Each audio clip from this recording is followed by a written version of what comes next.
Hello, everyone, and welcome to the Contingency Plan Podcast. My name is Jedi Master David, and with me, as always, is Darth Austin.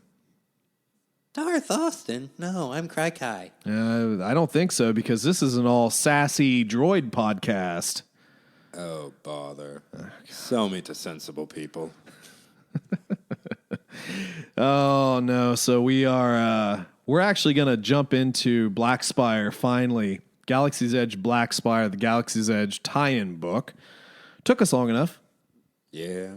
Took someone long enough. And then you just stopped talking to me for about a month. Oh, goodness. Yeah, I was pretty amped to get this book started when it came out. Delilah Dawson is a great writer, and I really thought, hey, this will be great. And it was terrible. Bye, guys. Jeez. 5-second reviews on the Contingency Plan. No, it wound up being a very interesting book. And we both commented on this before. Definitely a tie-in to the park. Yeah. Did it make you hungry listening to this? I know exactly what to order. I know exactly what to order when I go to the park. You getting that Ronto wrap? Ronto wrap, yeah. Yeah. I even know drinks. You know, I can order the drinks. So, but anyway, we're going to go through Black Spire today, finally. And then... Tried to call you for 3 days. Oh, whatever. And, but yeah, how have you been doing? How's this past, couple weeks? We haven't recorded in like 2 weeks, have we? Yeah, it's been about 2 weeks. It's been busy. 3-4 weeks, actually, for both sure. of us.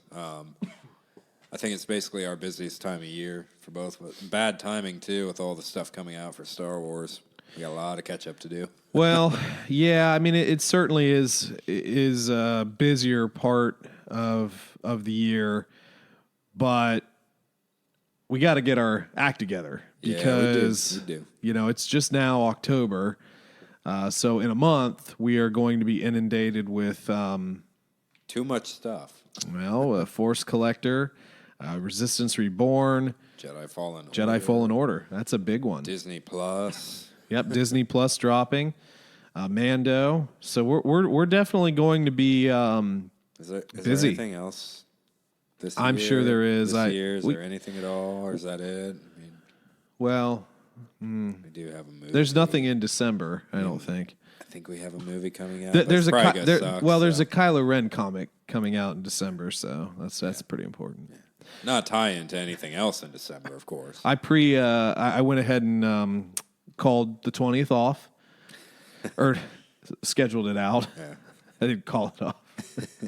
But yeah, no, I'm calling off for the 20th of December. I'm gonna be sick. Well, I've got a couple days already scheduled out for the game. Yeah. And the book dropping.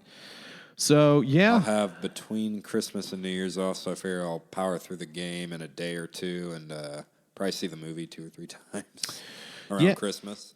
Well, you know, it'll be interesting. This game is kind of being lauded as sort of like a Jedi Sekiro sort of deal. I don't know I know you haven't played Sekiro. Yeah, but I know. But you've watched gameplay and stuff, right? I haven't watched gameplay, but I know of it.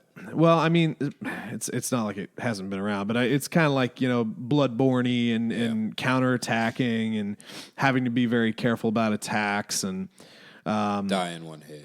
Well, I don't know. Yeah, I don't know exactly because like a lot of the gameplay, Cal does take damage, but like There's no health bar. But you can like kill enemies with one hit, right, which is, you know, realistic. Yeah, but it's not so easy to land that killing blow. Well, and it shouldn't be. Yeah, I mean, there are enemies that have more health, but you know, like most of the standard like first order troopers and stuff, it's a little bit easier. But yeah, we've been getting a little bit of tie-in comic, the Dark Temple comics that you can listen to on the Power Half Hour, and it's the past, a long time ago. Do you? Because you listen to the audiobooks as well. So in the Star Wars, they always start with a long time ago in a galaxy far, far away. The intonation Penguin House Studios. Penguin Random House Studios. Random House Audio. Yeah, no, the intonation always kills me. So Black Spire was read by January Jones, who I personally think did a great job. But it always makes me laugh. It's like the folks in the recording booths. You have to read it this way. Yeah. In a galaxy. Why? That's not how it. Just do it. In a galaxy far, far away. How many takes do you think that was? Like 30 takes of no, more emphasis on the second far. To be honest with you, in all seriousness, I actually do wonder how many takes it does. Because like you hear us on this podcast and like we'll read through passages and stumble on words and everything. And it's kind of difficult. Just saying things right is difficult enough, let alone having flair and saying it in a memorable way. Well, that's the other thing. These are dramatized. Yeah. So you have that drama, you have background noise, which I'll be honest with you. So it's not as evident in the headphones, but it's very evident in the car. So I went and got a bite to eat, and I was sitting in the parking lot eating the car because that's what I eat. I eat cars. I was eating my burger in my truck, and I was listening to the book a couple days ago, trying to refresh myself. And it's not a long one. It's like 14, 16 hours. That's 11, I think. Something like Is it okay? I thought it was a little bit long, but anyway, so it's really not a long book in comparison to other things, but they had that background and it was like basing out, because it's not like I'm 16 years old anymore and I care about speakers in my truck. It's just standard stuff, but I was like having to mess with the EQ in there. I was like, dude, we've got to turn this down because it's actually getting really annoying. I didn't run into the issue with mine, but you probably have a better audio system in your truck. I don't know, but I was graced with bad audio. I didn't have to hear the background noise. Well, it's not bad in headphones, and I do like ambient noise, but it just seemed like it just seemed like too much at times. Also, did you notice there was one part where they had an alarm, which was totally a ripoff of the Star Trek Red Alert? I noticed that. They do that 3 or 4 times. They do it in the very first chapter, well, middle of the way, and there's one where they're communicating with Leia. Yeah. They do reuse audio, like the bar sound audio. It's the same aliens. The whole time. So, but anyway, I'm not ripping it or anything like that. I got to say the blaster noises in this were actually really cool. Yeah. But it does add something to it. Explosions too, I believe. Yeah. And the voicing of a lot of the characters was kind of neat. Let's go through some of the characters real quick here, unless we had anything else we wanted to talk about. Oh, wait, we do. I got something to talk about before we get too far into the book. So we had some announcements here lately about some new books, more books for next year. No more books. Let's talk about Project Luminous, the project we still don't know anything about, but now we have a new little graphic here. The Force is what gives a Jedi his power. What about her power? Their power. Anyway, it says his power, so it's only purple hair power. It's an energy field created by all living things. ... until ... Project Luminous. I have no idea what that means. Like, listen. The Force is what gives a Jedi his power. It's an energy field created by all living things until Project Luminous. What the hell does that mean? Guys, the Project Luminous is going to be the next Death Star, and it's going to do something where it just affects the energy field and it turns it all dark. Project Luminous is the new Force. Okay, so the Force gives Jedi his power, but guess what? Now Project Luminous does it. Force is big brother. Wait. No, it's like a 1980s like future movie. Project Luminous, all the power in one pill. Take your Project Luminous once a day and have massive Force powers. It's like that. You can Force choke people, produce lightning, and work a lightsaber. Project Luminous, only 100 credits. It's going to be what was that called? Limitless, the pill that unlocks your entire Bradley Cooper movie. I actually liked that movie. It was a good movie. It was a good little bite-sized hour-and-a-half movie. Most people only access 5% of their brain because they're idiots, but take this pill. Take this pill and you'll access 1,000,000% of your brain. I think it was like 99%. Well, what do I have to take for 100%? You can't. You transcend reality. You're a god. So anyway, Project Luminous is something that I first heard about during the publishing panel at Celebration in Chicago. What did they say about it? Any good information? Nothing really, but basically they just said who was collaborating with it. So we've got Claudia Gray, Justina Ireland, Daniel Jose Alder, Cavan Scott, and Charles Soule. So these are big hitting names, okay? And this is, they even have the graphics down here, the collaboration between Disney, Del Rey, IDW. I always say that, IDW, which my local comic book store doesn't carry any of their stuff, and it really POs me, and Marvel. Okay. So Charles Soule, obviously, we've, comics. Claudia. It's about to be phase 1 all over again. Well, let's talk about phase 1ing again. But anyway, Project Luminous, I think we're all very excited about it, but we want to know. We're excited because we want to know more. What it is. Yeah. And just these 5 names puts us in a pretty good spot, I think. It's going to be Star Wars versus Marvel characters. Could you imagine, Luke Skywalker It's like a cheap Japanese knockoff. Luke Skywalker. Lurk Skywalker. No, but like an old Capcom versus Marvel video game. It's like Luke Skywalker fighting freaking Magneto or something. He's controlling his hand, and he cut his head off. Magneto just like, he uses his power to take his hand off with his lightsaber in it. Oh, crap. Thanks, Dad. Thanks a lot. Oh, goodness. Yeah, so that's interesting. But we do have a couple of other things. So we've got the Rise of Skywalker novelization. Ray Carson is doing that. So that should be cool. The Rise of Skywalker Jr. novel, which have these really sweet generic covers, which are, of course, not final. Let's see video here. Game covers at Walmart. It's black. Yes, with just exactly. Looks like a young adult sort of thing here. Use the Force, discover what it takes to be a Jedi, which is this cheese, just total cheese. I mean, what is that dork book? Wimpy Kid. Yeah. It kind of looks like Diary of a Wimpy Kid or something like that. That graphic, but with like copy and paste photoshopped like out of. It just looks like something that'd be in Napoleon Dynamite for me. Yeah, there you go. Napoleon Dynamite, what's that? So then we've got the Clone Wars anthology. Let's see, Dark Legends by George Mann, which there's literally nothing to that. And then the comic. So we've got Charles Soule, Star Wars 1. It's probably one I'm most interested in, honestly. It looks like I didn't really look too deep into this, but great cover. Oh, great cover! But Empire Strikes Back. Yeah, the cover. If you guys haven't seen it, which I assume you should have. Look at Vader. Yeah, Vader off in the sky. Vader. Lando, Leia, Luke firing a blaster, Chewbacca with his bowcaster, R2 and C-3PO, and the Falcon being chased by some TIEs. And then there are a couple panels here. So we've got the panel where Luke loses his hand. Thanks, Dad.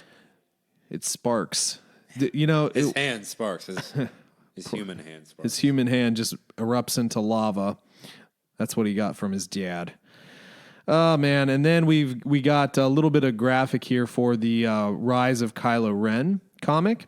I have this sort of split Ben Solo and Kylo. Just the one side is the Padawan, and the other side is the evil Kylo with the sort of red eye. And then you see how his jawline's all screwy, though? Yeah. He's a weird-looking guy. Well, I guess. I mean... And then this next panel is great Vader. Yeah, great Vader in the background with Kylo in the foreground. So that's a real cool graphic. Kind of looks like an anime Vader, though. Honestly, it's not quite right, but it's still kind of neat. And then probably one that I'm really excited about. We've got Shadowfall, which is the second book in the Alphabet Squadron line. Which do you think that? Obviously, when we did our review of Alphabet Squadron, we were talking about the the Google image we found of the entire. Yes. Do you think that's what that was for, or are they just pulling that? No, I to think use for they're now? just pulling it because I mean, look at those sweet TIE fighters at the Yeah. bottom. Those like nice 1980s TIE fighters. right Tron fighters. That's what they are. They're from Tron. So yeah, that's exciting. That's actually very exciting because there. It's probably my most anticipated book, actually. I'm into it. And that's not really one that I thought that I would love personally. That's but actually that's a sentiment of a lot of people. I've heard that from a lot of folks, and especially like it was like on my second read, I really enjoyed it. It kind of grows honestly, on you. who cares about the pilots most of the time in any movie, TV Where's the series, Force? anything like that? Where's the Force? Where's the Jedi? Where's the Force? Why aren't they There are forcing like it? 3 of them. Why aren't they all Force sensitive pilots? Why aren't they just piloting a big freaking lightsaber? Jesus, could you imagine? Impale people. It'd be the ultimate weapon. The ultimate weapon. That would have been a great ship for Holdo at the end of Last She might have Jedi. survived. Slice Pour right through it. one out for the Admiral. But no, that one should be very cool. And then finally, at least in this article, this is StarWars.com. They didn't have anything for it. But, oh, yeah, and a little footnote. There's going to be Darth Vader 1 comic. So we've got another We ran out of one. room. We forgot. Listen, I love Vader. We all love Vader. But, geez, how many A lot comics? of Vader lately. This is now the third potential Vader series in the past, 4 years. Well, and it kind of makes you wonder. Obviously, they're trying to tie in important things with the upcoming movies. Started doing it 4 Maybe. years ago. Yep.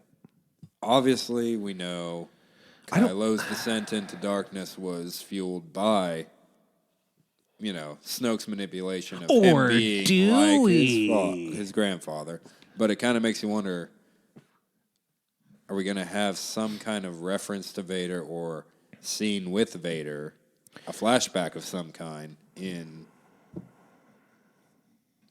Rise of Skywalker? Is that why we're getting so many Vader comics and all of these other things? I really don't know what to tell. I don't even know what you would do with another Vader comic. I really don't. Really, I think Vader's kind of been exhausted. He has 2 decades worth of ridiculous adventures and stories you could go through, but do we need to go through them all at once? I don't know. It'll be interesting. Well, I'm interested to see what it is. And then the last little footnote here, which is hilarious, that it's all the way down at the bottom. Oh, by the way, there's going to be a Thrawn Ascendancy trilogy. Thrawn Ascendancy trilogy. That's how you announce a trilogy. They're of giving old books. Timmy Zahn 3 more books, man. 3. He's got a saga. He's What? got a saga. I mean, listen, and I know you haven't read it yet, so I won't go into spoiler or anything like that, but the last Thrawn book ended on a complete and utter cliff. It wasn't even a cliffhanger. It's like, well, this has to be continued because it was totally unfinished. So I think the sentiment was, oh yeah, he's obviously going to get more books, right? So, But you were expecting a 4th, not a new trilogy. I don't know. I don't know. It's Timothy Zahn. I guess it's not surprising. Yeah. So give more for people to complain about, because the second Thrawn book, that a lot of people didn't like that one. I did. It was You actually just like Thrawn. Thrawn can do no wrong. we'll talk about it once you get just into a that. Chiss fanboy. See, but there's the problem. I'm not really. Who is? And I'll tell you another thing. So, I've already said this. I haven't watched all the cartoons, not to completion. So I've been going through Rebels, and I'm at the point now where Thrawn shows up finally. So Thrawn, the way he's read in the books, A little different from Rebels. sort of slightly, he slurs a lot more, like he's drunk. And I mean, obviously, sometimes it's worse than other times. But it's like, I can't even mimicry it, but sometimes it just gets a little old, I guess. It's not even like a drawl. Sometimes you have that very sophisticated drawl. But this is okay, so Thrawn's just drunk. He sounds drunk. Yeah. He's on the ship. He's just like, hey, Eli, what are you doing today, buddy? That's not how he sounds. No, wait, that's an exact copy. So. Freaking death sticks. Death You got me sticks. death sticks. Well, we actually introduced in this book stem sticks. Yeah. Oh, no, wait. No, that's not in this book. It's another one that I've been reading. I think that was Aftermath because I've been going through those. I just remembered. They have something similar, but it's not a stick. You want a stem stick? We know all about stems in here too, so I'm just meshing books. So anyway, you ready to chat a little bit about this book? No, I'm ready to go to bed. Oh, it's only been about 20 minutes. Okay. Black Spire, Galaxy's Edge, Black Spire. Go to the theme park. Go to the theme park. Hey guys, we have a theme park. Go to it. Yeah, I mean, it's definitely a tie-in book. So let's kind of introduce some characters and we'll get into some plots. So the biggest character is Krykai. Obviously. She saves everyone from everything. Dolan being number 2. Dolan might be in vying for number 1. But no, we follow our spy who was... Magpie. Yeah, Magpie. What was the other one that the Empire had, or the First Order had for Starling? Yeah. Leia's favorite spy, Vi Marati, who made an appearance in the Phasma book. Or was it the Phasma book? Or No, it was a Phasma book. okay, yeah, I didn't read Phasma. It's like I know the story, and I know the They story. pretty much sum up all the important points of the Phasma book in this. Well, I mean, I know the story of Captain Cardinal, but I never sat down and fully read Phasma, so that's a weak point of mine. I'm not afraid to admit that, even though we're going to get not the biggest eviscerated fans of of Phasma here. I mean, Phasma could have been cool, but it's tough. But anyway, so we have Vi Marati. She's recuperating. She's recuperating from the events of basically, quote, turning / rescuing Captain Cardinal, who is now going by Archex. yeah. Who we kind of discover a little bit more about throughout this book. Grew up on Jakku. Everybody's now from Jakku now. It's the place to be. It's the new Tatooine. He's a clone. Calling it. No, I'm just kidding. So we have Archex, a.k.a. Captain Cardinal, who is essentially broken. The poison from the stab wound of old Phasma. The stabby has pretty much left him with a bum leg and a bum lung. Yeah. Now, let me just talk about this for a second. Can't do it. We're in a galaxy far, far away a long, long time ago. I get that, but we've seen literally Vader be completely mechanized, but you can't give Archex a lung. No. You can't give him No transplants. That's not possible. Well, and I think there was something specifically about the leg where they said they couldn't amputate it or something. Festering, so. It's like, well, for me, it's like, wait a minute. Of course you can amputate it. Listen. We can do that. Why can't you? I read my nautical novels by Patrick O'Brien. They lopped off things all the time. You could totally lop that leg off. Right? I mean, maybe it's the fact that they can't fit a prosthesis because of the poison. Is that the deal? I don't get it. I think it's a plot point. It's a very weak plot point. And they even reference it. Like, Vi's talking to the doctor, and she's like, even with all our advancements in medical technology, medicine is still a messy art. We cannot rebuild him. We cannot make him stronger. We don't have 1 million credits. He will not be the $6 million man. $6 million. However, 10 million, 45 million. It's right. an old TV show. So anyway, yeah, I was. He cannot be Inspector Gadget. I was just a little baffled by that in a way, but he's very beat up. He's on a planet basically meditating or supposed to be meditating. Yes, they send the indoctrinated first order child to be indoctrinated. Yeah, basically, they're trying to reprogram him through indoctrination. Yeah, so that's something, I guess. We also, well, you know what? Let's get the story going, and we'll introduce them as they come. That's cool? Yeah. Okay.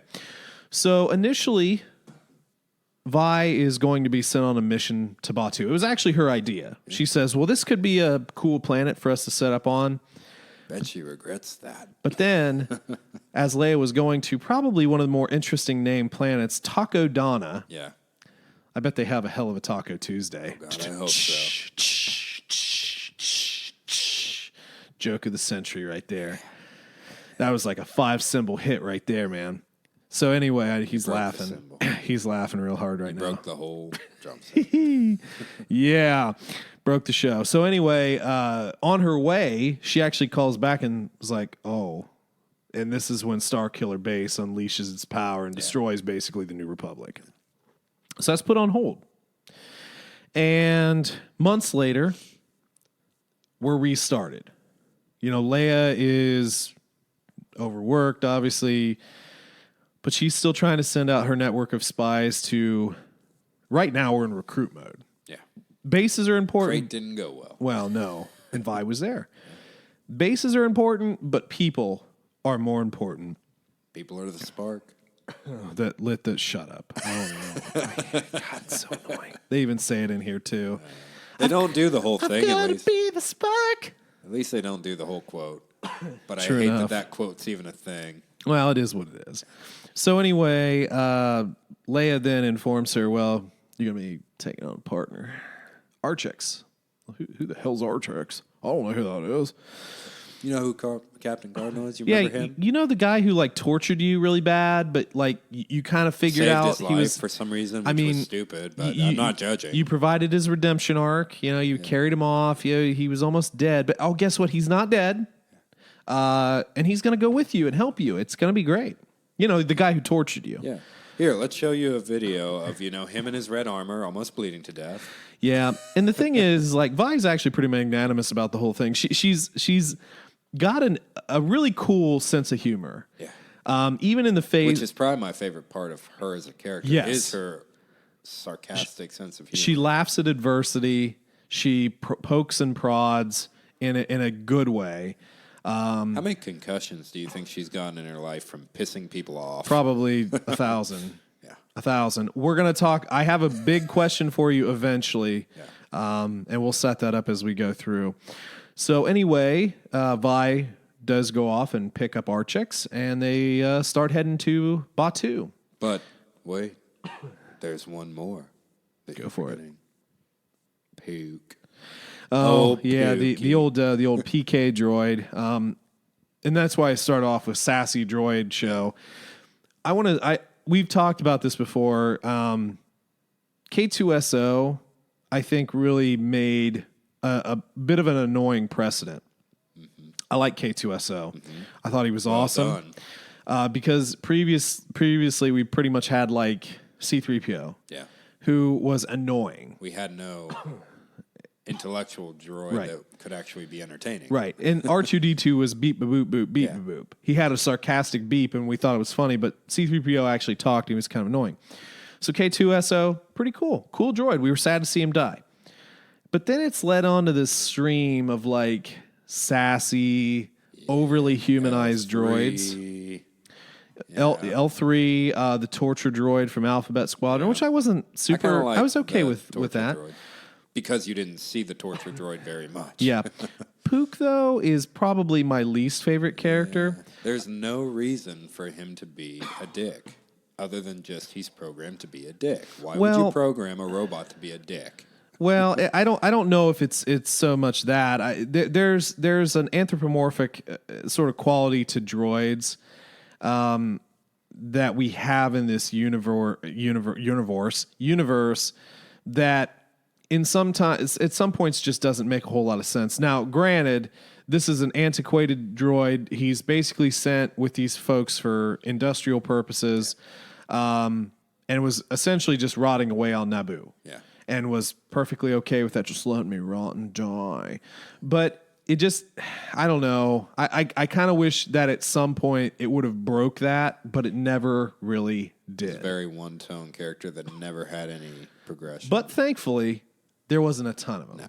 So, yeah, anyway. Disney definitely has a bit of a problem with trying to humanize droids too much, and for some reason their idea of humanity is sarcasm. Well, I don't necessarily mind humanizing the droids because we've had that all along, but I guess my biggest problem is that you don't have to have the overly sarcastic droid all the time because we already have enough sarcasm out of other Choose characters. a different personality trait. I mean, you could do a deadpan, sort of deadpan humor. You could do, the straight man. You could do somewhat silly or jovial. You could do a lot of different things with a droid. But again, we're caught in this consistent loop of sassy, sarcastic droids. I wouldn't mind a cool ninja battle droid of some kind, that has a lightsaber for no real reason. Why can't we have that kind of droid? Oh my God, get out of here. Why can't we have that kind of droid? Well, it's not going to happen, so let's move on. Why can't we just have the training droid from Force Unleashed? Yeah, why can't that's we have something that? else. So, on the way to Batuu, they are shot down.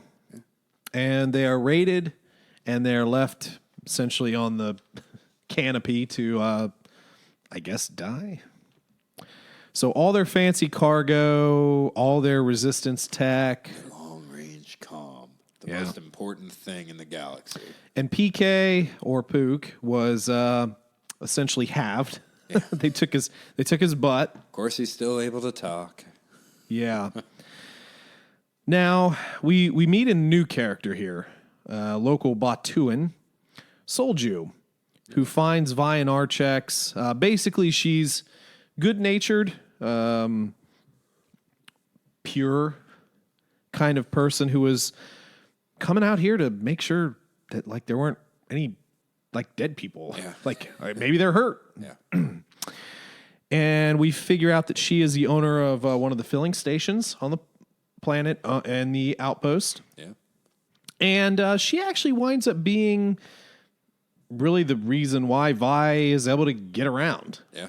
She shows her the ropes, and this is where we start to get the ad placement, as I'll call it. Solju's the tour guide of the park, essentially. There we go. Are you hungry? Well, we could go over to Ronto's and get a Ronto Roasters. It's the best in town. Yay! After that, maybe we can go to the local cantina.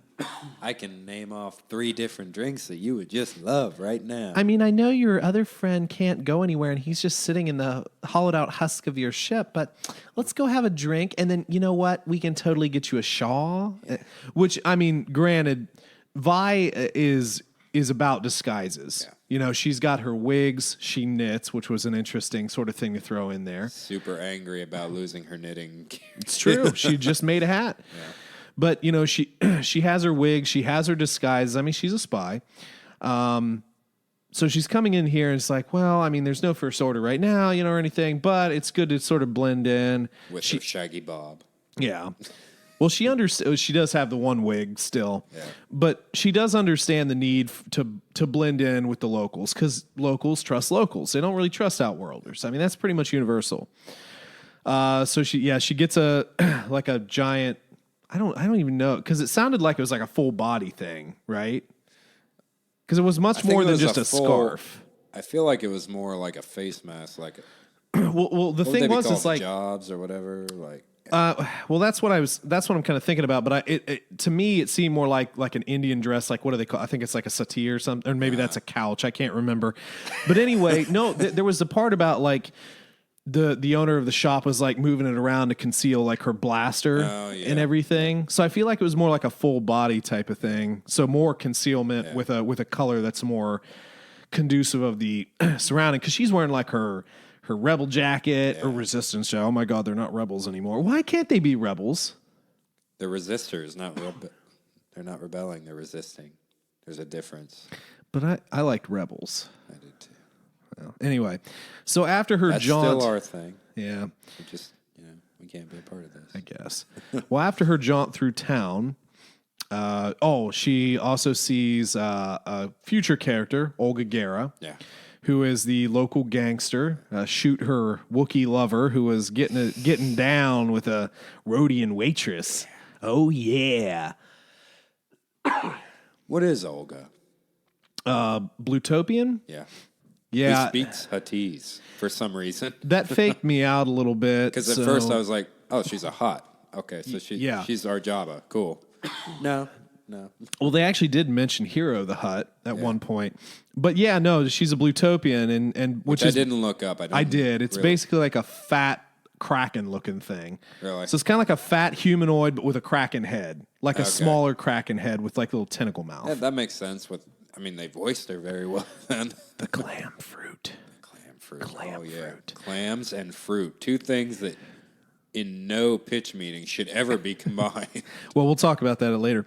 But so anyway, we do see that scene, and Soldier's like, oh, maybe you should talk to her later. Like in a month. Yeah. We also start to introduce other characters in the town, mainly Savi, who's our kind of our junker. Which, if you've heard anything about Galaxy's Edge, you know the name of Savi, and Doc Ondar, and his Den of Antiquities, and just kind of showing her around the town. So at the end of the day, she comes back and brings Archex, listen. Just been sitting there. No, this guy's resourceful. He's got birds. Yeah. He's killed a couple birds. Yeah. He's building camp. It's like this guy can get some stuff done. Little knickknacks and stuff. Well, that's a little later, but anyway, yeah, gives him a nice cold Ronto wrap. He's like, oh, it's so much better than my birds. So, this is kind of the name of the game. Oh, we also have Mubu, who's the droid guy. Yeah. Who we actually found out has the other half of Pook, which he bought not knowing. He legitimately bought it. And he actually offers to sell it back at how much he paid for it, and then he'll fix the droid right up. So that's pretty cool. Let's see here. I had some notes. I guess we can kind of move on here. So Vi gets a job at Savi's. Savi is an interesting character. There's something about him that kind of radiates. He's very knowing. Yeah. And we actually find out that he's a friend of Lor San Tekka. Yeah. Well, was a friend of Lor San Tekka. Yeah. Let's get this correct. Yeah. And he kind of feels that it's his need or his duty to help keep the Force in balance, which is interesting. Yeah. Because he's not the light side, just balance. Well, that's very true, but he's even admittedly and throughout the book, him and his gatherers are not Force sensitive. No. They can't use the Force, but they try and help the Force along. But they understand the Force quite well for non-sensitives. They understand it a lot more than they explain in this book. Yeah. Yeah. So there was so much, I don't want to say deception, but it was so obvious that, they knew so much more than they were ever willing to tell Vi. Oh, definitely. Agreed. So on her first day at work, we meet Alina, who's a pretty cool little character. She's one of the gatherers. She's by far one of my favorite in the book, actually. Even though she doesn't have a lot of big parts, her character is just so intriguing. You never learn enough about her to feel satisfied. Yeah, she's just got a way about her. She, like Savi, she just knows some stuff. Yeah. They're in the back, just like eating shrooms and like communing with crystals, aren't they? Just getting down in the shack, with them kyber crystals. So anyway, she actually, Vi's like, oh man, they're gonna make me lift and do all this stuff. This is like the ideal workspace. Yeah. You do the things you're good at. And she asks, what are you good at? Well, I scout and, I'm a spy. I'm not a spy. So she starts working with the gatherers. Alina takes to her pretty quickly. They both take to each other pretty quickly. And, just get to work. Start sifting through things. Getting free Ronto wraps. Well, daily. Flatbread. They just describe those as flatbreads. But yeah, they're Ronto wraps. Probably are. But yeah, Savi provides lunch. Their days are shorter than everybody else's.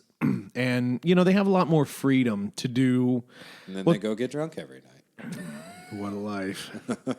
And Alina basically kind of explains that, obviously we're sifting through everything, but if you happen to find like any artifacts, like Jedi artifacts, so that we kind of get this a little bit that they're looking for certain artifacts that are tied to the Jedi, tied to the Force.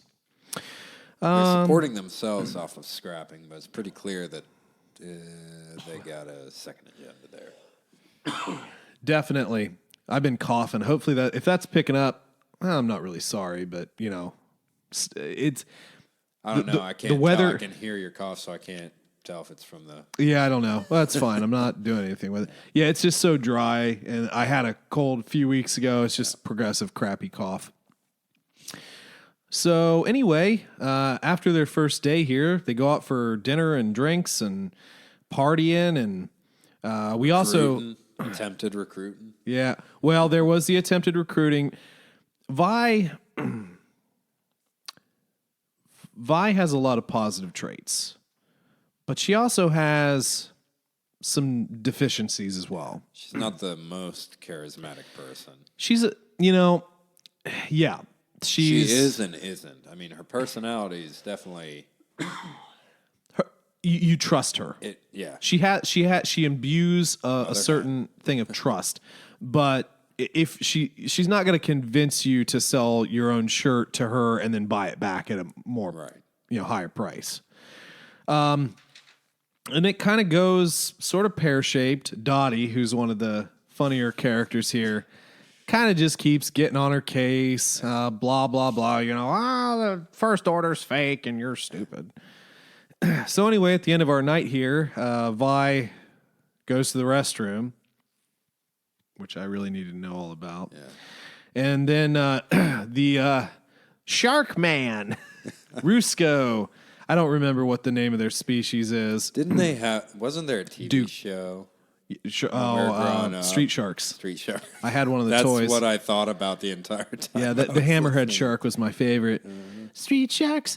But yeah, Rusco, who's the street shark of the book, basically traps her in the bathroom and then brings her to meet Olga. Yeah. And I actually wrote down a quote here that she said, which I think could be the name of the podcast. It just makes me so it's the epitome of between a rock and a hard place, but she says between a shark and a squid. Yeah. Episode whatever between a shark and a squid. So anyway, Vi is taking Olga. She's been spotted around town. She's obviously kind of looking for her goods. Olga obviously has them. Rusco stole them. Flashes the crest unintentionally on her jacket. Now she's doing pitch meetings in Olga's bar. So, and this is where we start to get the clam. She's always eating. I know. It's always those clam fruit. Damn clam fruit. Clam fruit. Why are they so juicy? Why do they have to be so juicy? Clam fruit and what was it, like blue jelly or something? I don't know, man. And she's got the cat that I just was waiting for her to eat, honestly. Yeah, that was something. But she actually gives Vi, or makes her a deal. Not a good deal, but a deal. Yeah, not a good deal, but a deal. So she wants Vi to help find an artifact in the ruins. And if she does, she can get her cargo back. And she also gets the ruins for her resistance base. Olga's character grows a lot during this book. And although she's never really truly the bad guy. No, honestly. What do the kids say? She's like a chaotic. I shouldn't even talk about that. Like, here are like 25 vines for chaotic neutrals.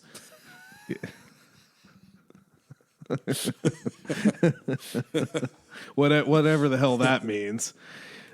But no, she's loyal to Black Spire Outpost and nothing else. That exactly. Doesn't care about the people in it. No. She does care about the people in it because she says that at the end of the book. Not in a loving way. She cares about them because they are useful to her.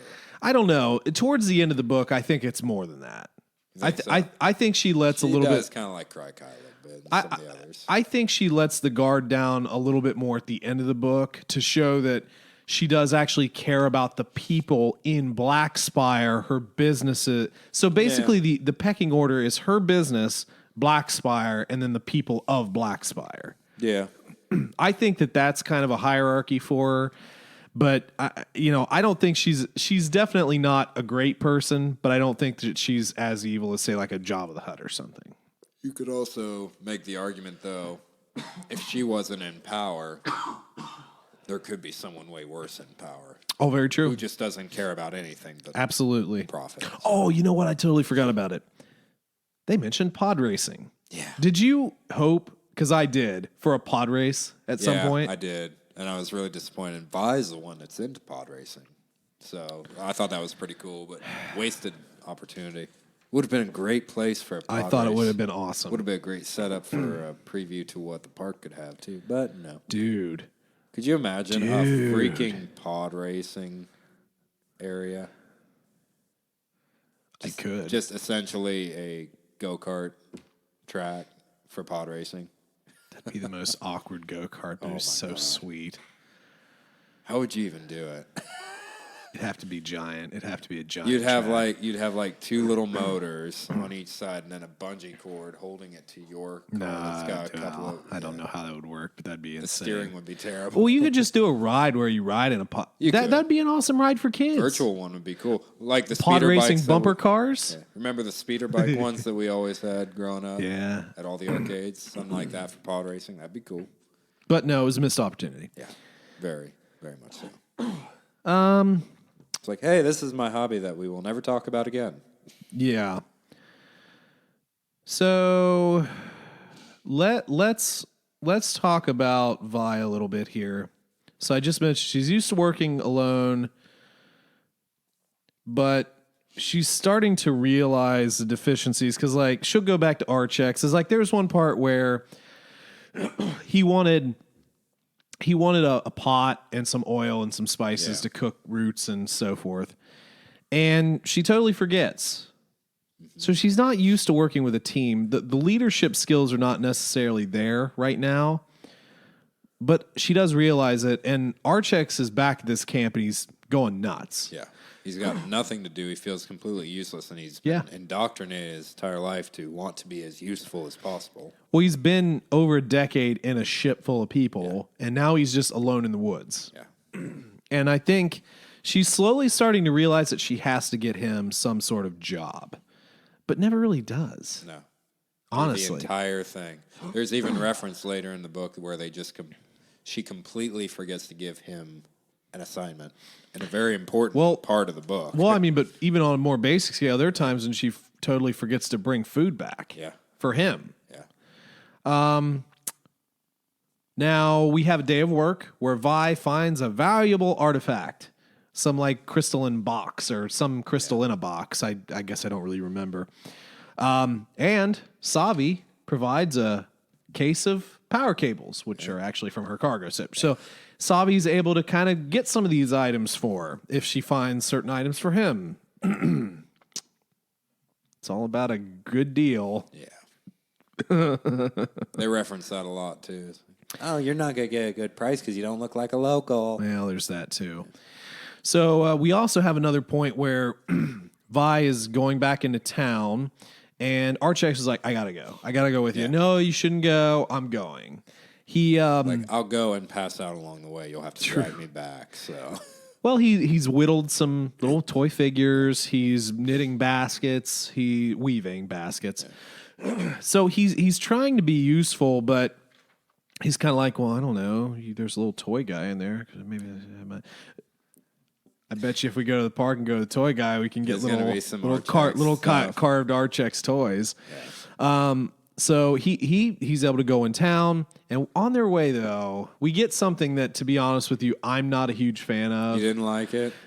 I thought it was funny. I mean, to be honest with you, like I get it, I totally get it, but I was like, it shows how awkward anyone from the First Order is, though. It's just freaking Vi is very accepting of Archex. I think she definitely trusts him at this point. She's trying to be nice. But they have this moment where kind of looking at each other, and he tries to kiss her. Yeah.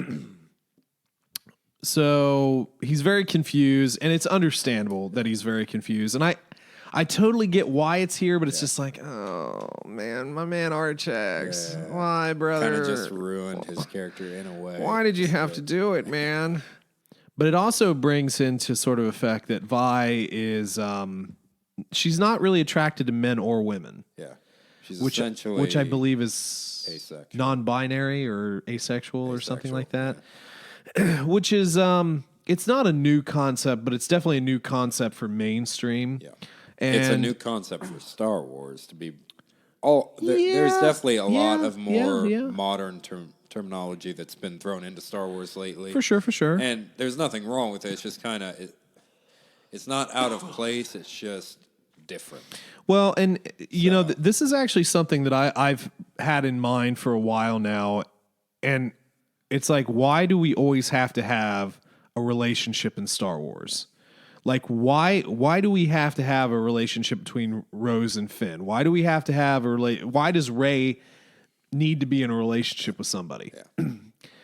But in Vi's case, she's just not attracted to either or. And this is actually the one character we get who doesn't. I mean, there's one little tiny reference in the book of saying, I forget the character. It's not really all that important, so I'll just say it now. It's I forget his name, but I need to tell him I love him or something like that. This is brother. Her brother. I thought that was a different kid. The name was different, I think. No, it was that was reference to it was brother? it was reference Okay. to family. Okay. I know what you're talking about, but Okay. no. So yeah, we do get a legitimate You know, female character that doesn't need to be in a relationship, and it's about her being a strong character. and you can This call is what a lot of the writers wanted from The Last Jedi character. Well, yeah, I mean, here's the thing. It's like, you can call me a shill or whatever, but representation like this is not a bad thing. Atypical relationship status is not a bad thing. Representation, again, of these different paths of life is not a bad thing. I don't always need a relationship. Yeah. The way it's presented isn't always the best, though. I don't think Sometimes. Alphabet Squadron really did a great job with their representation. Kind of. I mean, they made this short and sweet. They didn't throw it in your face for very long, though. So No, they didn't. It was pretty much in there. You didn't get it, affect and then you her move on. character progression any. I think it was done well. It's like, again, you get it, Yeah. and you move Very on. subtle. Yeah. So, okay. So now... And she ended up being his wingman after that. So it was great. Yeah, he hits on a bartender Yeah. at one point, too. That's fun. Gets drunk, and for the first time. He's a little drunk. A little bit drunky drunk. So next we introduce another character here. Wolfgar Kath. Yeah. So this is how we know that you just make up your own names. That you've been a number since a child. And what's my name gonna be? I'm gonna be Wolfgar Kath. What the heck kind of name is that, man? Now we're gonna get. I'm Wolfgar. Okay. Or it's just assigned to you. It's like, okay, FN82573, you're going to be a main character, so your name is now Wolfgar Kath. Yeah, that I don't know. We've decided you are going to be a captain. It's definitely a unique name, but Especially around a bunch of just nameless soldiers. You get a name like that. Exactly. So he actually gets orders directly from Hux, General Armitage Hux. How'd you like Hux in this, by the way? Yeah, he's just sassy like normal. He's a little sassy. I liked Hux. It was great. He's funny. So he's going. They have a tip off that there's a spy, Starling, on Batu, and you got to find him. That was quick. Yep. And we also learned that Kath had trained with Archex. They were sort of like Not friends, but colleagues. Yeah, I guess. I mean, as close as you can be in that sort of indoctrination. So Kath arrives on planet, just doing first order things, being a jerk. Meets with Olga, and Olga makes him basically the same deal I did with Vi. Go find the artifact, and I'll tell you who the spy is. Between the two of them are freaking hilarious. Well, the thing is He like, gets pissed. well, not only that, but he's also kind of taken aback by Olga. He kind of realizes that it's not really somebody to be messed with, really. So that's kind of a cool thing. She's even got a bit of a pull over First Order Trooper. His pride does kind of dictate that he, threatens her and all this. Well, that's obvious. Obviously, he could die very easily in that room with Shark Boy. But. True enough. Well, not just Shark Boy, but Olga even says, I have 20 ways to kill you. Yeah. So we come back to Vi at the temple, and I'm going to kind of run through this. I don't really want to do detail temple run. But there are a lot of traps. There were like the glass jellies. It's essentially decapitation machine. Yeah. Little poison darts. She raids bodies. That's fun. I've got some cool night vision goggles now. Yeah. I've got night vision goggles. I'll never use them. Yep. She never uses them. She does wear them at one point towards the end. I guess there's one little battle she uses them in the camp, but that's about it. But I mean, again, she gets through most of these traps and eventually runs into Kath and some troopers. She does wind up escaping, and what she thinks is killing Kath and the First Order troopers. Thermal detonation.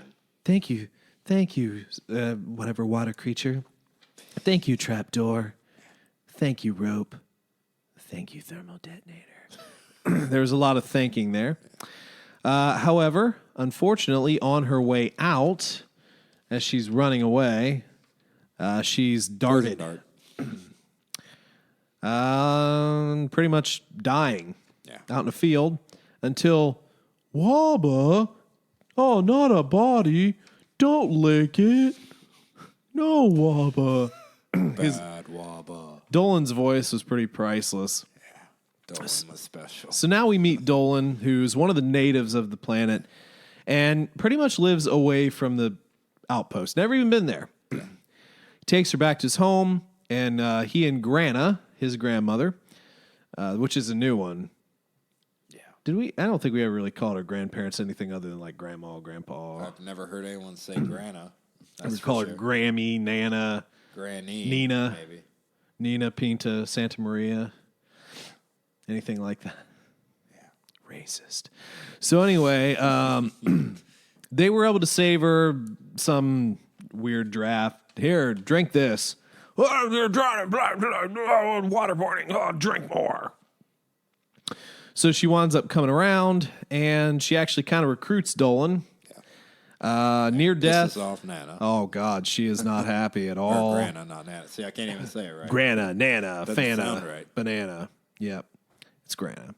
Fee, fi, fo, Nana. Yeah, we're not doing that. But anyway, Dolan joins her, and Just to meet chicks. chicks, man. Just chicks. Yeah, that's Grana, true. There's There are only only like 9 women in the camp, and I'm related to 6 of them. Yes. So let's move on here a little bit. Vi winds up going back into town to look for long range transmitter, and she goes to Gaul's. I don't remember what it specifically called, his little whatever tech thing. But there she meets Krykai, a Chadra fan. Hi, I'm Krykai. Yeah, I mean, so I have a pretty vivid imagination for this sort of stuff. So when I picture, when I picture people, I get a pretty vivid thing, and then I might look it back up later. I'm like, that's not what I thought. Yeah, I like mine better. Well, I think I'm gonna draw it. It was just the voice that I just thought of like an anime fox creature with bigger ears. Yeah, big ass eyes, very big eyes. Got to. Yeah, I guess. In fact, we even looked up the Chowder fan, and the eyes just don't work. It just kind of looks like a humanoid with a bat face, essentially. So Gaul is abusive towards Krykai. She's trying to tell Vi the truth about things, and then Vi, being unable to let things drop, basically threatens to beat the crap out of him, which was the exact term, crap. For some reason, hearing crap in this book kind of like, they said crap. Really? That's what you said? That's a space cuss word? I don't know. That was just kind of interesting to me. They also said soused at one point. Yeah. Did you notice that? Yeah. It was very blatant. It's like, I think that was about Archex, wasn't it?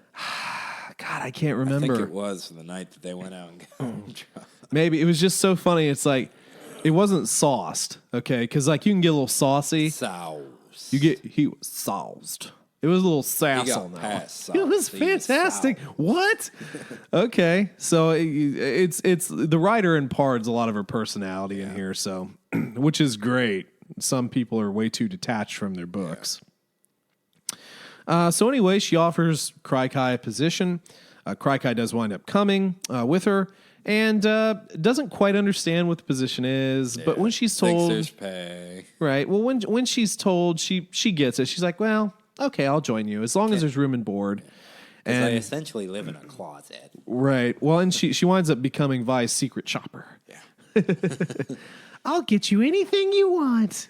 She's the Uber / Uber diner, Eats. diner dashers. Or Yeah, whatever it is. yeah, there you go. And she gets discounts. True. She's like an RPG character that you send out to get discounts. Darn straight.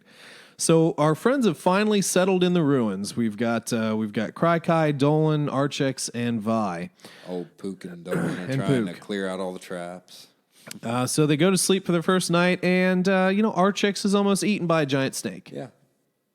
Good thing for those night vision goggles. Well, they weren't able to really do anything because she was like, "Oh, okay, no, I'll save this for a little later." She tries shooting it. Eventually, the lights were bad for it, and she burns it with like a potato, which was funny. And then Dolan just winds up chopping it in half, which was Massive axe. it's great. Let's see here. Krykai was biting it Yeah.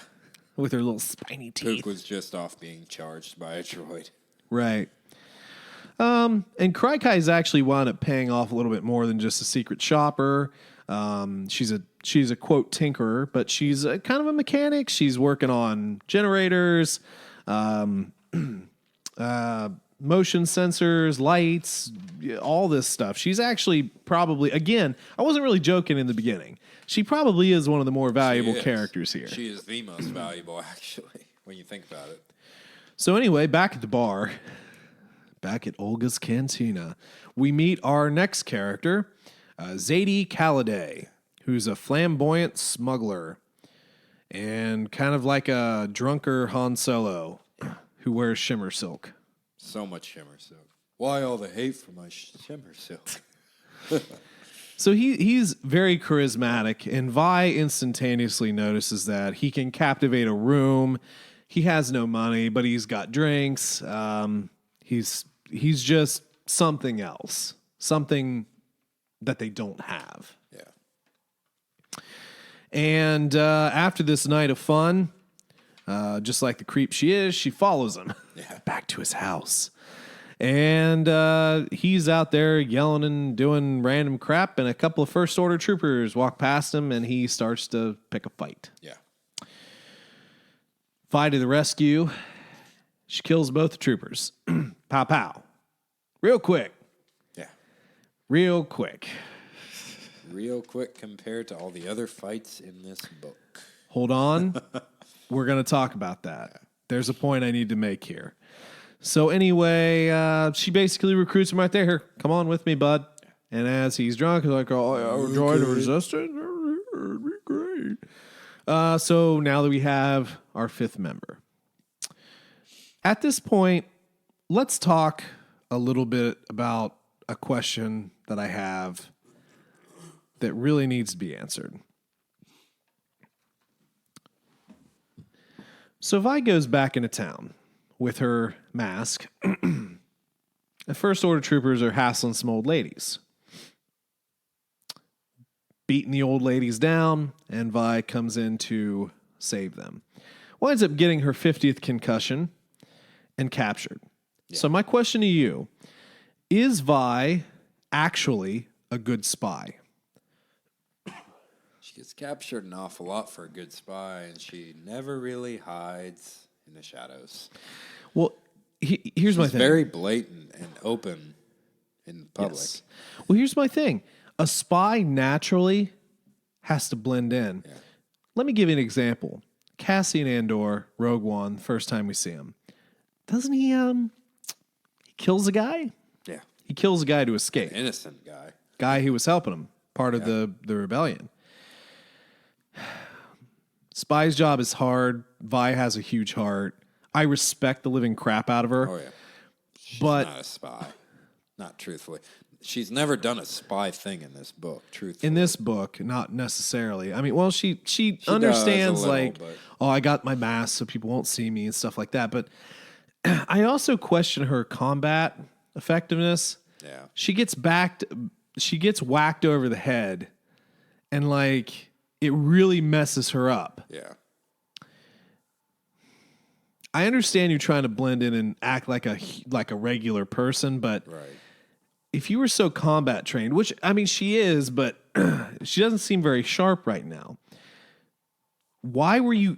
She gets caught a lot, like with blows and who she can fight with doesn't really scale very well. I mean, she has trouble with stormtroopers, yet she can hold her own with Kath at one point for a while. yeah, And Kath is clearly very advanced, so yeah, I just Doesn't really make that to sense. me. I mean, she does bait quite a bit, but I kind of felt like in that scene, I started to question how good of a spy she is. Like, yes, we don't want the old ladies to get hurt. First order of jerks. I get it. And I understand her like kind of bumbling attempt to get him out of there, but then she gets cracked over the head and captured. yeah. Let's not get too nitpicky. I just wanted to bring that up. And that's Leia's favorite spy. Yeah, well, Cassian killed a guy to escape one time. So, whatever. Let's see here. So, Vi is taken to Kath's encampment, where he promptly tortures her. This was gross. It was. And I'm not a fan of it, to be honest with you. It was way too specific for me. Tie-in for a kids theme park, and we have some pretty harsh torture. Yeah, I do not like depictions of torture. It makes me very And uncomfortable this is a because I very can specific because I type can of- feel it. This is a very specific type of torture, too. Eyeball torture. Yeah. If it were me, like Star Wars has had torture. Leia was tortured Yeah. off screen. We understand Han was tortured off screen. I feel that in this universe, you don't have to depict this. If there's one thing that just for me I would have taken out, it's this. Yeah. I like the back and forth. I like her thought process, but I do The not. actual torture of it seemed out of place for the book. Well, this is also, you want to get kids involved in this too. You can't really do that with this, but it's a very violent. Mom, what? You poking your eyeballs? For me, And it's a violent book other than that. Yeah. I mean, there's between all the concussions. well, she gets and- beat pretty bad Yeah. just before he starts eyeball torture. So just for me, I would have preferred to not have that. Yeah. That's just me. And there really wasn't. Nothing really happened because of it either. So it Yeah, seemed a she little just useless. goads him, pushes him. Yeah. Which that part is entertaining. She's very good at that.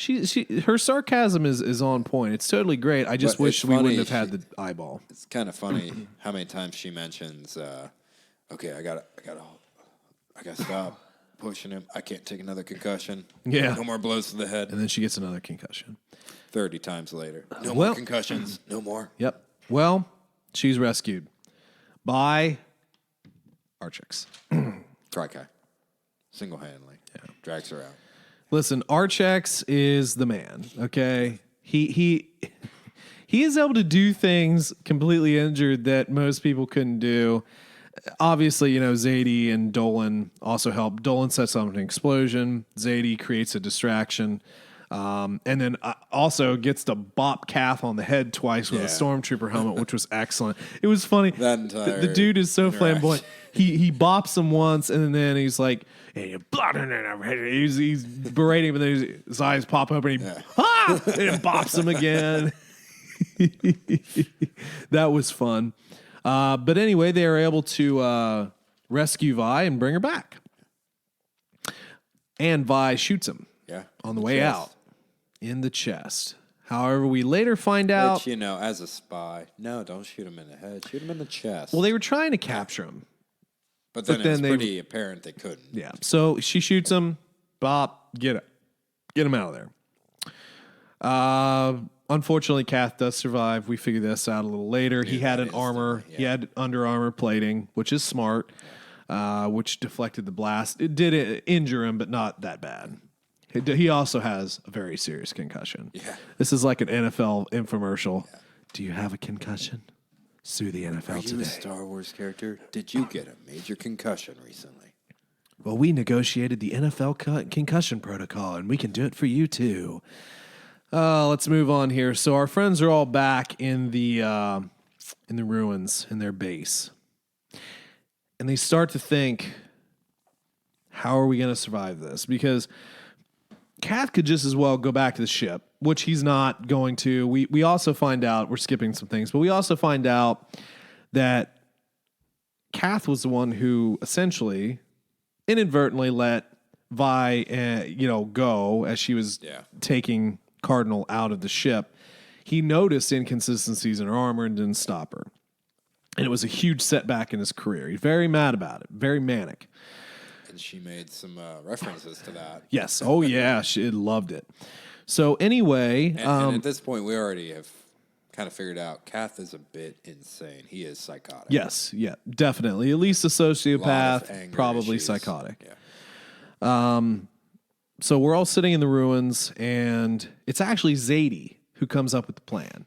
Because it's like, well, how do we get him out of here without the First Order just leveling the planet? So basically what their idea is we're going to program their ship not only to blow up, but also to send out a transmission saying, Vi's dead, this planet's useless, we don't need to do anything with it, returning the ship, and then they blow up. This is big on Krykai, though, because she's the one who has to pretty much execute it while everybody else creates a diversion. Which, again, is why Krykai is one of the most important characters.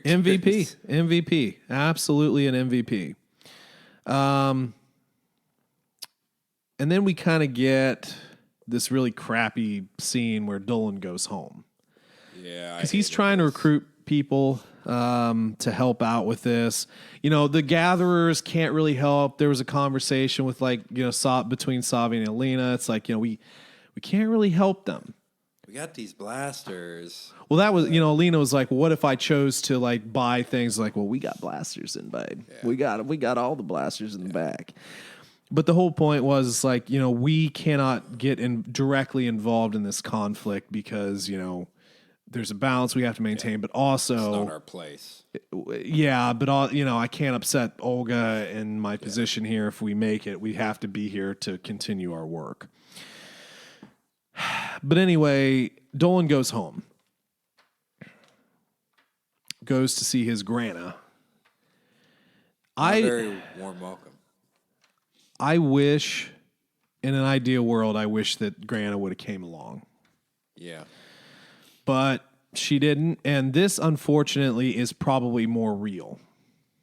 Yeah.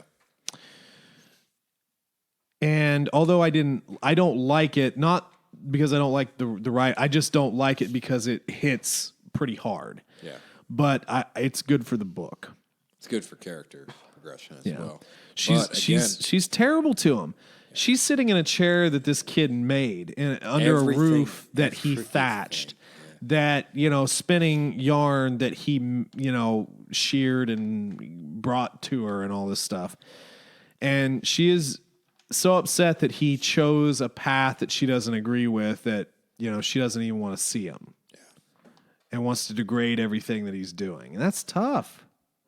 It is. It's reality, but, again, this is a tie-in for a kid's park. There's a lot of adult themes in this book. Yeah, I know. Something to attract younger kids. Yeah. So he doesn't seem to be very successful in his recruiting effort, comes back. Does have a great scene with Alina, though. There's been subtle hints dropped, him and Alina, they're kind of interested in each other. And we didn't even mention that he got a job at Yeah, he's working with a Vi at the scrap. Oh, geez. They all have jobs. He's been having some Ronto raps with Alina. You're darn straight he does. Yeah, I mean, they share their kiss. That's your relationship there. And that's very cool. It's nice. They're two very pure nice people getting together. It's kind of cool. Let's see here, jumping around. And it's in the background. Very true. Very true. But yeah, it's not super highlighted, but it's there. Next, we have Zadie's speech in the bar. Great speech. He's been doing this little by little. That's been his major contribution to the resistance here, is trying to recruit people at the bar.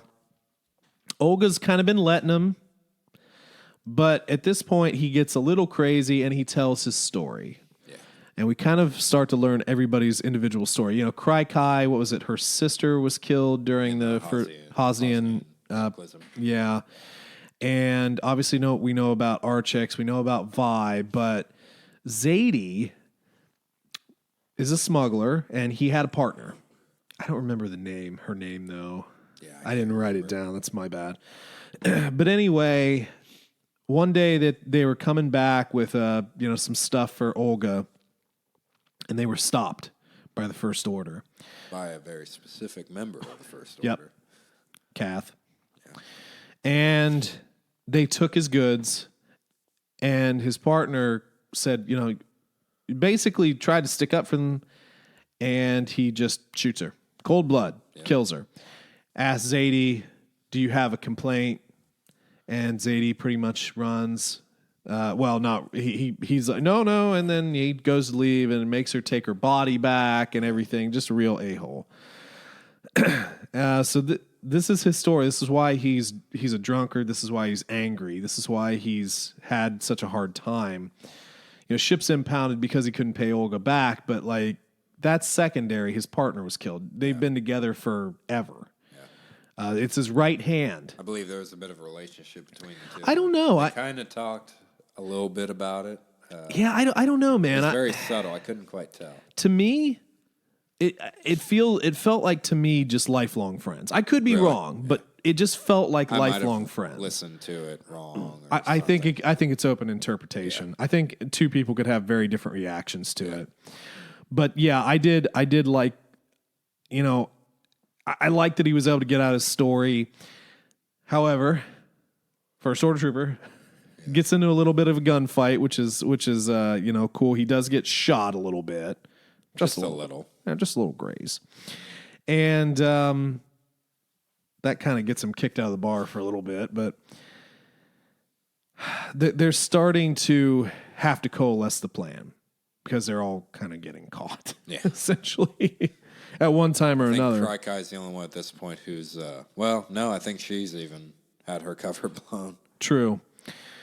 Let's see here. Vi does get a hold of Leia. And unfortunately, Leia is not able to send any help. Been a complete waste of time obsessing about this long-range comm. Well, I mean, it's good to check in and everything. It was obviously something she had to do, but, Leia, they're stretched thin. Basically tells her, I believe in you, but you have to do this yourself. And it's too bad. It doesn't fill Vi with a huge sense of accomplishment. Yeah. You know what I mean? So it's a tough blow. And then next, we finally get Archex telling his story to everybody, which Vi is like, oh my God, don't do it. Yeah. Not now. We're on the eve of doing this plan. Yeah. So he tells him. He tells him exactly who he is and what happened. And, Zadie's disgusted. Kai's hurt. Dolan is confused. And they all kind of lose that trust in him. It's like, you're one of them? Kai asked some pretty rough questions of Archex. Yeah, I mean, were you there during did you applaud when it happened? Right. Well, he, and he's truthful. He's like, no, I didn't. But if Vi wouldn't have saved me, I probably would have. Yeah. Because I was brainwashed. So that's tough. It's definitely tough. And he kind of walks out, and everybody's kind of downer. It's downer at this point. However, we get into our quote attack. Vi's kind of once again captured. Shock. Beat up a bit, and then kind of tries to do a one-on-one fight with Kath. Loses. Well, she definitely loses. She's already been sort of beat up again anyway, so she's not 100% as it is. Is she ever 100% in this book? No, not really. Yeah, I don't think so either. And Kath kind of makes some work out of it, and taunting, a lot of taunting back and forth. Vi at one point tries to do the secret code word that's Dolan's supposed to shoot him, but he's not there. They capture Shoot him with a bow. Right. They capture Zadie, who was in the ship. They don't capture Krykai, which is good, but they do capture Zadie. Little Krykai has been She's just doing her thing. just practicing for weeks, every keystroke to hack into this and reprogram the ship. Right. So Vi is attempting to she's attempting to stall. Then when all of a sudden we get the crank bike revolution and The crank bike. yeah, hey, whatever, man. Poor man's land speeder. Yeah, basically. So Dolan's family and friends actually did show up. They did show up to help. And they all died. Most of them did. They weren't very effective. And here's where we'll talk about it. Why don't blasters do anything in this book? You have to hit the black part of the suit. Can't hit the actual armor apparently anymore because that never killed a stormtrooper. Well, and this Not is the thing, because like we saw this in Alphabet Squadron where things were more effective, and we've seen it be more effective in a lot of different books. But now all of a sudden, blasters just are not effective unless you hit them in the perfect spot. Yeah. And it's a little irritating to me. Now, if they had, sent elite troopers with advanced armor like Phasma's, I could see that. Being a good plot point, but every single stormtrooper is impervious to blaster fire. It just seemed a little inconsistent with other books, but it is what it is. I would have rather seen them make it easier to kill a stormtrooper and added more to the crew. Maybe 30 or 40 that came with Kath, Yep. Something different. So our crank bike friends are effectively driven off. Vi and Zadie are holding off the shuttle with first order rifles. It's all looking pretty bleak. Yeah. Until the return of Captain Cardinal, which this would be such a cool scene in a movie. Spray Just like red armor just walking through the flames, explosions just going on. Da-na-na-na, da-na-na-na, da-na-na-na, da-na-na-na. So yeah, Cardinal had captured some armor, painted it red. And streaked it a little bit. Yep, stems himself all to hell, and can't feel a thing, which is detrimental here at a point. Yeah, but yeah, he comes to help again. Here's Archex doing 100% of what he can do, and at this point, he was the only one without any instruction. Exactly, he's just doing it. He didn't have a actual role. And this is a guy who has to have instruction. Yeah. This is a guy who craves it, but he's able to think. It's not that he's incompetent, it's just that's what he's been trained to want from birth. Exactly. So he actually gives it pretty good to Kath and then our Rusko fella here. Yeah. Until his leg finally gives out. The stems and everything that he's taking, it eliminates the pain. He can't feel the pain. So he doesn't know when his leg finally gives out on him. Yeah. So he was holding him off. He was doing the BA thing, but eventually, it was detrimental. Really, all he was doing was buying time for. Buying time. He knows what he knows the score. So little Skippy,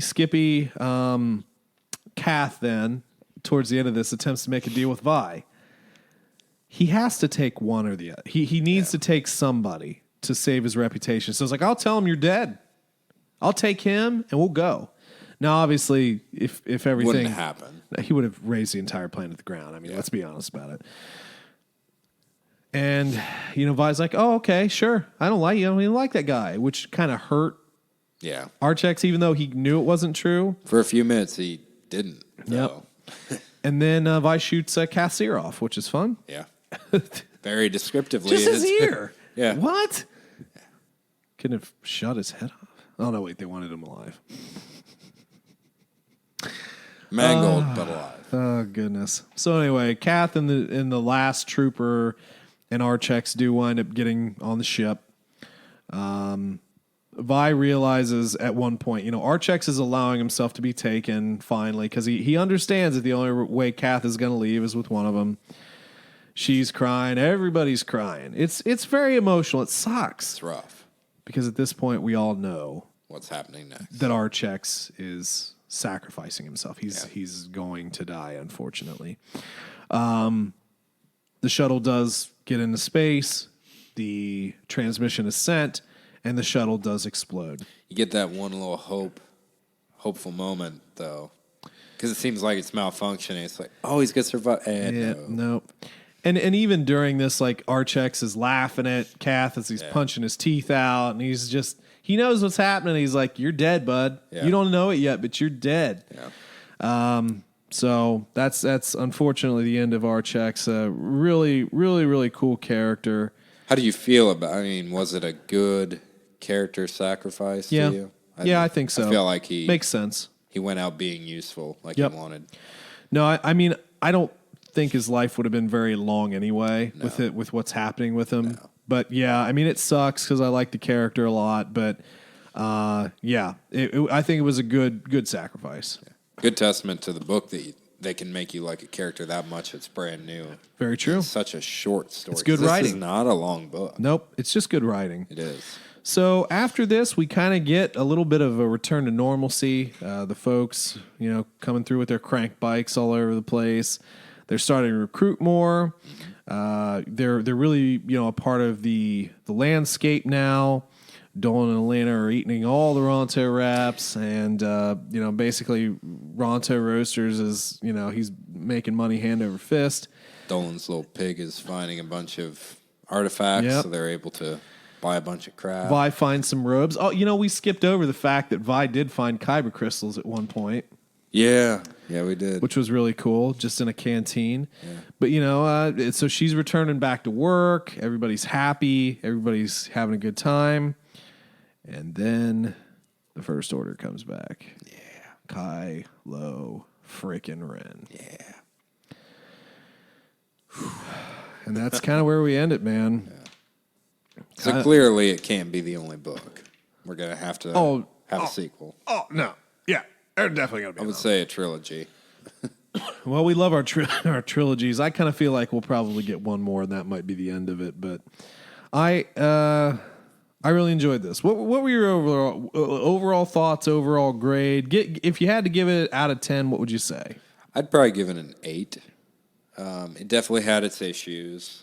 The constant advertising for the park wasn't the best, and it's kind of what to be expected. But I get it. There are some little things that weren't perfect about it. The relationship stuff was a little awkward, although entertaining. And Vi, we kind of mentioned it, not the best spy ever. Wonderful character, though. Yep. Great mother hen, not the best spy. Yep, mother hen. Yeah, So overall, I'd give it about an 8. Yeah. Very good book. Very good. I think that I would probably give it a good solid 7. I think it was definitely a good book. Started a little slow, but again, that's leading to the attraction. But I think that it had such a good ending and a really good bout of character development that you don't really feel like you don't know any one character. True. I think I know everybody pretty well. I think that all the folks. I really enjoy all the folks, and I'm keen to hear more about them, and I'm ready to see the next book. That's my thing. I'm ready to read more. So yeah, I really enjoyed it. Good solid 7, and looking forward to another one. Anything else you'd like to say about Black Spire or anything in general, or you're gonna pass out? Just Ronto wraps, bro. Ronto wraps. Got to go get a Ronto wrap. It's worth the trip just for that wrap. Oh my God. Very, very good book. Definitely entertained by it. It does make me a little more intrigued about the park because I know there's a lot of interaction. Dude, we're going. We're going at some point. We gotta go. I gotta get myself a created lightsaber, and we both do. I'll be honest. I did look online a little bit, like some of the eBay gouge, like Legacy. Was it like $500-$600? Well, no, the Legacy sabers, not the hand built. Because I would never buy one of gotta do those it that were yourself. built. You have to but do it yourself. I would have considered like one of the Legacies, like Luke's. Yeah. Or the Episode 6 saber. They have Obi-Wan's, which from Episode 1, which is really cool. But no, they were hovering around like $200. I think. Well, they 180, retail 200, at the. I think they're like 115, 130 in that range. So it's not a huge markup, but it's a markup. Yeah. Some dude in California just goes to the park, but they have to pay to get in. So I get it. So anyway, yeah, I'm looking forward to more, and we'll get you more as time goes by. Definitely have to get back into our reread of the new Jedi Order series books. We'll definitely get more into that as we can. November is going to be crazy. So we've got a ton to do then. December will be our catch up. December is going to be crazy too because there's going to be speculation. There's comics. There's stuff going on in December too. So something else I can't remember what else is going on in December. Mm-hmm. I don't know. No, the movie's not out until next December, so I don't know. Bunch of Disney Plus, I guess. Yep. So there's a ton going on, and we will try and bring you everything we can. So we're going to go ahead and wrap up here, folks. Hopefully you have a great rest of your week. And as always, may the Force be with you.